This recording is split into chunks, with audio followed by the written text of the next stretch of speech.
მოკლედ მეგობრებო, დღეს უნდა ავაწყოთ საქართველოში პირველი ჭარხლის კომბაინი. პირველია ზურა. პირველია, მეგრებს. ინახია სადმე? საქართველოში არა. რავი, ისეთი რამე არ ვთქვათ რა. თუ ვინმეს ყავ, დაგვიწერეთ კომენტარებში, ჩვენ არ გვინახია.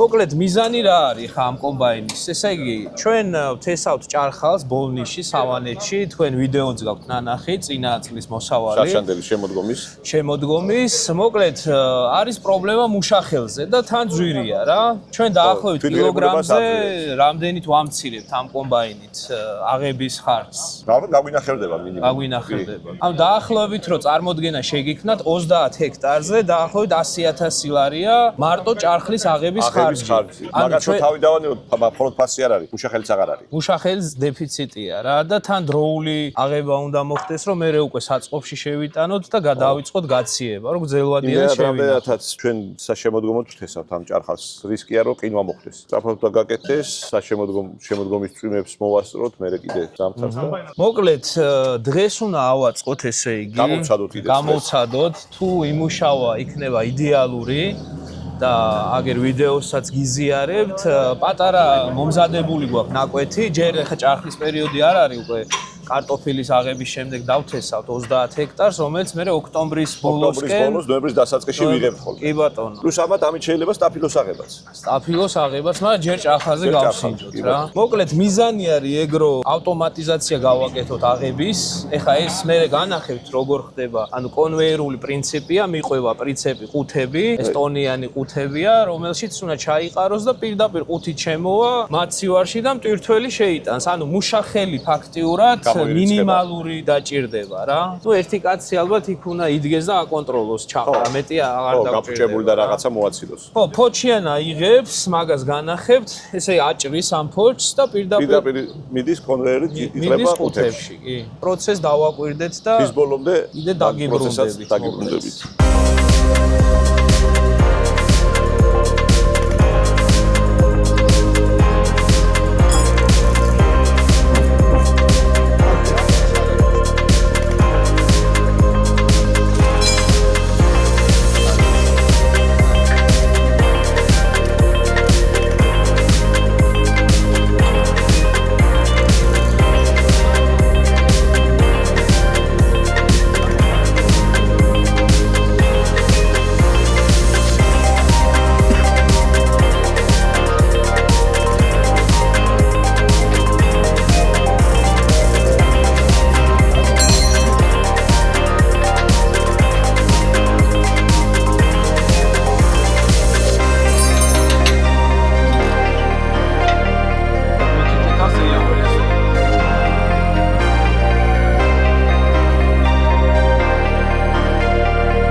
Зовут меня Алексей Юшков, я являюсь представителем техники Азолифт. Сегодня мы здесь собрались, чтобы собрать морково-уборочный однорядный навесной элеваторный комбайн. Наша сегодняшняя задача его из транспортного положения превратить в рабочее. И на трактор повесить. И навесить его на трактор, да, полностью все подключить, проверить работоспособность и в дальнейшем выезжать в поле для последующей его настройки, регулировки и уборки урожая. Азолифт где производится сейчас? Комбайн Азолифт производится в Дании. Производство комбайнов не серийное, ручная индивидуальная сборка, непосредственно под каждого клиента. Эта модель, она уже самая ходовая. Это самый простой комбайн. Получается, у нас может идти максимум 6 опций, чтобы комбайн был в максимальной комплектации. Когда комбайн приходит, эти опции у нас идут комбайном отдельно.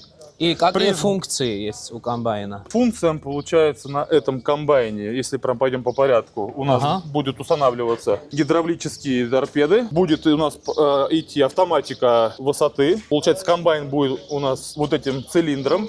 Третья точка опоры, которая у нас будет сбоку трактора, будет у нас регулироваться автоматически ведение высоты. Подборочные шкивы, ремни будут идти на том уровне, который мы зададим датчиками. То есть датчики будут копировать рельеф, и у нас ботва моркови либо столовой свеклы будет захватываться на одном уровне. Вот, это будет регулироваться с этим сенсорами, да? Это у нас будут датчики, сенсоры стоять на лопатках, которые будут крепиться на гидроторпедах. Очистка корней, земля с кончиков корнеплодов будет регулироваться. Да, она работает в двух видах. Когда, если она вращается по ходу движения, это у нас бережная очистка. Когда у нас тяжелые условия, много грази, мы меняем шланги, она вращается против хода, и у нас получается агрессивная очистка. Вот. Дальше у нас идет сердце комбайна, это отминочный аппарат. В базовой комплектации у нас привод отминочного аппарата это всегда один гидромотор, шестеренчатая передача с левой на правую части, чтобы они вращались друг против друга. Есть опция второй гидромотор. Ну, скорее всего, она у нас здесь тоже присутствует. Здесь поставлена. Да, она ставится сюда, шлангами соединяется. Принцип отминочного аппарата, то, что по сравнению с конкурентами, здесь у нас идет прямой вал на вращение. И получается у нас отминочный аппарат в задней части зафиксирован жестко. Получается, вот, это сделано для того, чтобы зазор между ножами до 1 мм соблюдался на всем сроке службы комбайна. У некоторых конкурентов задняя часть отминочного аппарата крепится, она у них в подвешенном состоянии, то есть сверху идет балка, идет крепление. Это, в свою очередь, дает дополнительную вибрацию, что разрушает подшипники. Здесь мы еще будем устанавливать опцию, гидравлический нержавеющий вал для очистки также этого отминочного аппарата, и чтобы у нас все корнеплоды, весь урожай попадал на транспортер. Резко где идет? Получается, у нас по ремням, получается, вот идет, ножи ботву отминают, не режут, отминают. Здесь вот морковочка или столовая свекла будет падать на транспортер вот на этот. Уже здесь. Да, ботва идет дальше, она выбрасывается на землю. Вот, также здесь будет стоять вот красный кожух, бок, чтобы было видно расстояние между убранным рядком и следующим. Вот дальше у нас корнеплоды попадают вот на этот поперечный маленький транспортер. В свою очередь у нас здесь дополнительная очистка идет, сепарация. Все транспортеры прутковые, они все обрезинены у нас для бережности, чтобы было как можно меньше травматизации. И в дальнейшем у нас с транспортера поперечного попадает урожай на элеватор. Также все полностью обрезинено. И с элеватора уже в дальнейшем телегу в контейнер. Потом уже урожай идет у нас либо на реализацию прям с поля, либо на хранение в складе. На склад, да. Хорошо, спасибо. Ну, посмотрим процесс. Вообще, средняя производительность этого комбайна, в зависимости от местных условий, в среднем, пока механизатор еще не опытный, может начинаться от 0,5, доходить до 1, до 1,5 гектар за 10 часов. Хорошие механизаторы, на нем работают 2-2,5 гектар. То есть он с утра как вышел в поле и без остановок туда-сюда, туда-сюда. Главное, чтобы с комбайном была настроена логистика, чтобы комбайн не стоял в поле. Вот у нас идет привод собственной гидравлики, у нас одевается редуктор с насосом на ВОМ трактора. Получается бак 60 литров, радиатор охлаждения собственной гидравлики. У нас получается от этого всего, от собственной гидравлики, вращаются все гидромоторы. И самое главное, что здесь у азолифта гидравлическая жидкость 68 вязкости.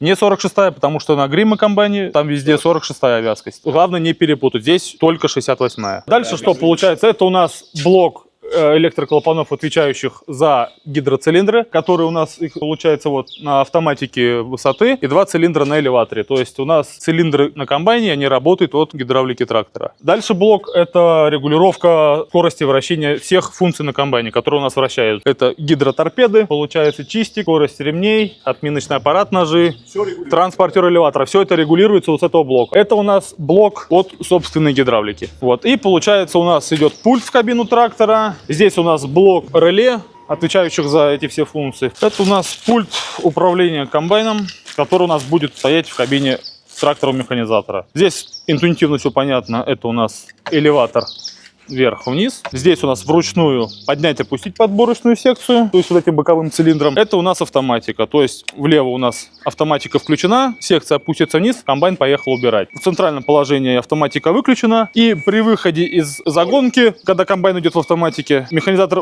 то есть получается она такое движение, вот фронт-ап держите, и на ходу надо сделать так, чтобы лемех выглубился на ходу, чтобы он не остановился и поднял глыбу земли, а на ходу это было. Это вот как раз поднимается до конца, и все, и она автоматика отключается. Развернулись, на ходу включили автоматику, комбайн опустился и поехали убирать. И получается вот как раз для гидравлики цилиндров от трактора у нас красная подача, синий слив. Получается, это у нас полдюймовая штуцера. Это масло отдельно, да, вообще? Здесь, получается, гидравлика трактора и гидравлика комбайна, они не раздельно идут.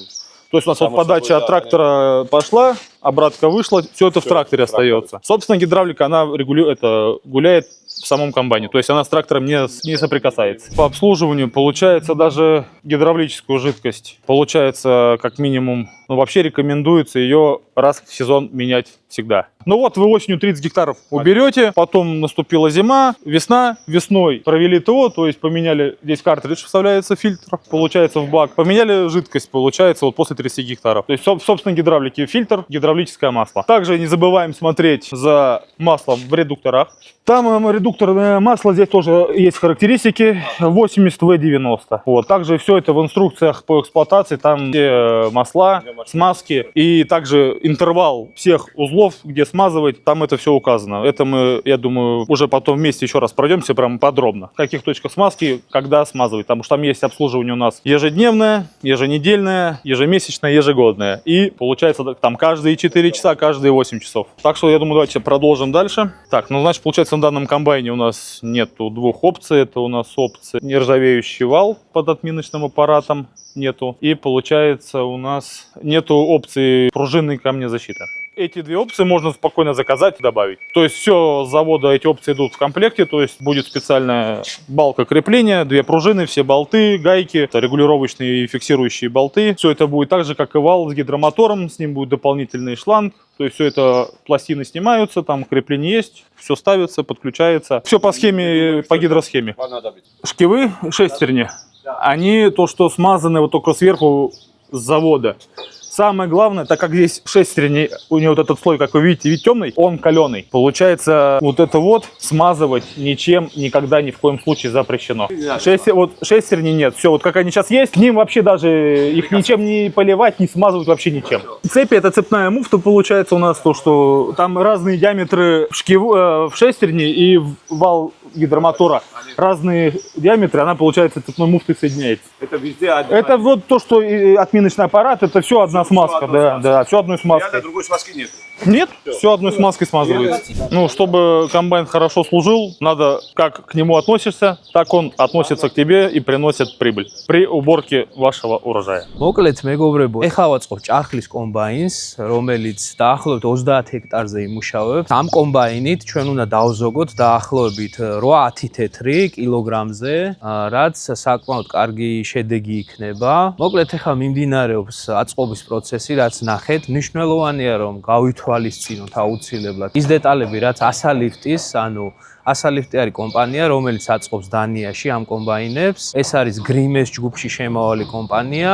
გრიმე არის, ვინც არიცით, ერთ-ერთი წამყვანი კომპანია, რომელიც აწარმოებს ხახვის და კარტოფილის ამღებ და სხვადასხვა აგრეგატებს, კომბაინებს. უნდა გავითვალისწინოთ ის დეტალები, რაც აუცილებელია ექსპლუატაციის წესები დავიცვათ, დროულად შევცვალოთ ჰიდრავლიკის ზეთი, დროულად გავაკეთოთ смазка, ეგრეთ წოდებული, ანუ გაპოხვა, შეპოხვა, როგორც გინდა დაარქვით და დაახლოებით 100 ჰექტრის მუშაობის შემდეგ შეგვიძლია რომ ერთი სრულფასოვანი სერვისი ჩაუტაროთ. მოკლედ, კომბაინი აღჭურვილია ავტომატური მართვის პულტით, როგორც გვანახა სპეციალისტმა. მნიშვნელოვანია ასევე ტრაქტორი, რომელზეც დაერთდება, რომ იყოს გამართული, ასევე ჰიდრავლიკის ზეთი უნდა იყოს შეცვლილი, რომ იმუშაოს შეუფერხებლად. აუცილებლად უნდა ვაკონტროლოთ დონეები. როგორ ავიღებთ ჭარხალს, ხო? მნიშვნელოვანია სანამ ჭარხალს გადავწყვეტ, რომ გამოვიყენოთ კომბაინი, სპეციალური ინსტრუქცია, თქვა დარგვის გეგმა აქვს კომბაინს, რომელიც წინასწარ უნდა გავითვალისწინოთ, ანუ დარგვას და განლაგებას მნიშვნელობა აქვს, მაგასაც განახებთ უკვე. ეხლა სატესტოდ გვაქვს მცირე ფართობზე ჭარხალი დათესილი, რომ ეს გამოვცადოთ, უკვე კარტოფილის აღების შემდეგ ივლისის ბოლოს დაითესება 30 ჰექტარი ჭარხალი, რომელსაც უკვე ოქტომბერ-ნოემბერში ავიღებთ და იქ უკვე იმ სტანდარტით უნდა მოხდეს ყველაფერი, რომ შესაბამისად კარგად იმუშაოს კომბაინმა, სწორად იმუშაოს და იმ კლებზე, ბაზოებს, რასაც ვეძახით ჩვენ, იმ სქემით დავთესოთ ჭარხალი, რაც აუცილებელია ამ კომბაინისთვის, რომ სწორად აიღოს და ეფექტური იყოს რა. მოკლედ, რო გითხრათ კომბაინის ფასი, ვისაც გაინტერესებთ, ჩამოვიტანეთ გერმანიიდან, დაჯდა დაახლოებით 70,000-ის ფარგლებში ტრანსპორტირების ჩათვლით, 70,000 ევრო დაჯდა ტრანსპორტირების ჩათვლით. შესაბამისად, თუ ვიანგარიშებთ, აი მარტივი მათემატიკა რო გამოვიყენოთ, ესე იგი 70,000 გავამრავლოთ 3 და 15-ზეა, ხო, ევრო. ანუ დაახლოებით 220,000 ლარი, ხო? 220,000 ლარი არის საინვესტიციო ხარჯი. ესე იგი, ჩვენ წელიწადში უნდა დავზოგოთ დაახლოებით 100,000 ლარი. ეს ნიშნავს, რომ თქვათ, იქ ცვეთა დაემატება ესა, დაახლოებით 2-დან 3 წლამდე ეს კომბაინი თავის თავს ამოიღებს. შესაბამისად, ამის ექსპლუატაციის ვადა, ანუ 10 წელი შეგიძლია ამუშაო უპრობლემოდ, თუ სწორად შეინახავ სერვის დროზე გაუკეთებ და ასე შემდეგ რა. ანუ ეხლა არაფერი არ მოვა, ძალიან მარტივი მექანიზმია სინამდვილეში და ანუ ინვესტიცია ღირს იმად, რასაც უკვე ნაკვეთში ზოგავ. ეს მარტო ჭარხალზე არის, ეს არის სტაფილოს კომბაინი, შეგიძლია თქვა სტაფილოც აიღოთ, თუმცა სტაფილოს კიდე სხვა ბიზნეს მოდელი აქვს, რომელსაც მე როცა გადავიღებ სტაფილოზე, მან დაგიხსნით. რაც შეეხება ჭარხალს, ხო? ჭარხალზე ჩვენ გვაქვს უკვე გამოცდილება დაახლოებით 6 წელია და საკმაოდ წარმატებით, ანუ აღების შემდეგ, როცა ხდება აღება ოქტომბერ-ნოემბრის თვეში, შეგვაქვს უკვე საწყობში, ხის ტონიან ყუთებში და დაახლოებით ვაციებთ 1-დან 3 გრადუსამდე. მერე უკვე დაახლოებით დეკემბრიდან ვიწყებთ სორტირებას, ანუ დაუსორტირებელი შედის პირველ ეტაპზე, რადგან მანამდე სორტირებას აზრი არ აქვს, იმიტომ რომ გაყიდვამდე მაინც უწევს სორტირება.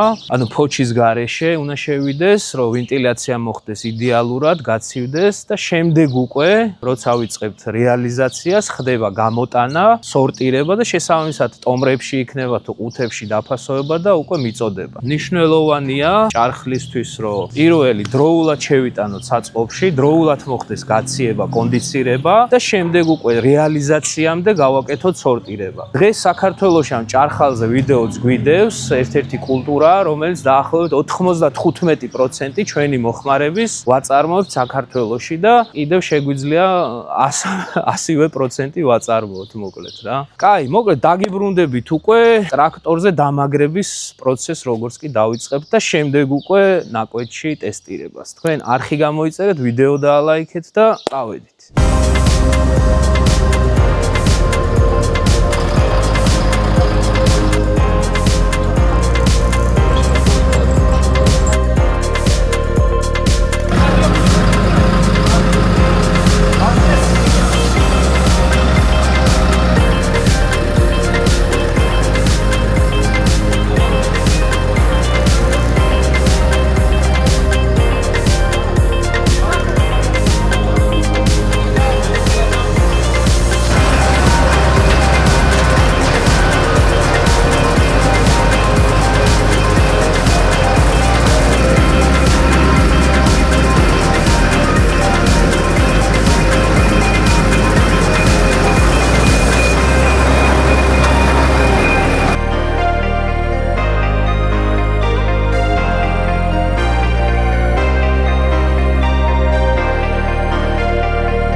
ტრაქტორისტი მინდვრის მეველე და მეველის მოადგილე.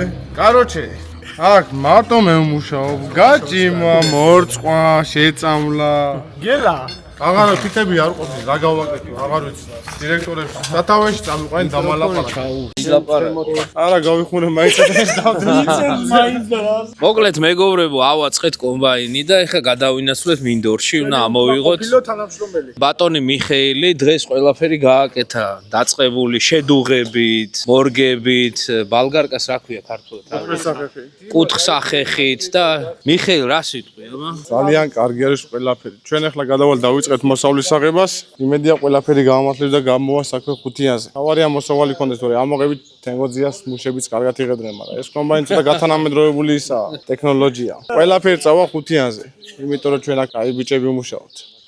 და რა არხი არ გამოიწერა? გამოიწერეთ არხი და დაალაიქეთ. აგერ დირექტორი აგერ მუშა და შეპირდა რომ ყოველ გამომწერზე 2 ლარს ჩაგირიცხავდა. სადღაც 1.500 გამომწერი მოაგროვა უკვე. მოკლედ გადავინაცვლოთ მინდორში.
მოკლედ მეგობრებო, უკვე გადმოვინაცვლეთ მინდორში, სადაც ხდება ჭარხლის კომბაინის ტესტირება. დღეს უნდა დავტესტოთ, დავარეგულიროთ ყველა პარამეტრები, რომ იდეალურად იმუშაოს და იდეალურად აიღოს ჭარხალი. უკვე შედეგები გვექნება ოქტომბერში, ნოემბერში, როცა უკვე გადავალთ ძირითადი მოსავლის აღებაზე. ამ ეტაპზე მოკლედ უნდა მოვარგოთ, დავტესტოთ ყველაფერი. ასევე თქვათ, აქ ხედავთ მისაბმელი ტრაქტორი, რომელიც მოყვება. უკვე აღებული ჭარხალი ჩადის ყუთებში, შესაბამისად აქ მუშახელი უნდა გამოირიცხოს, ეგ არის ჩვენი მიზანი და მოკლედ უკვე შედეგები გვექნება შემოდგომაზე. არხი გამოიწერეთ, ვიდეო დაალაიქეთ და მომავალ შეხვედრამდე.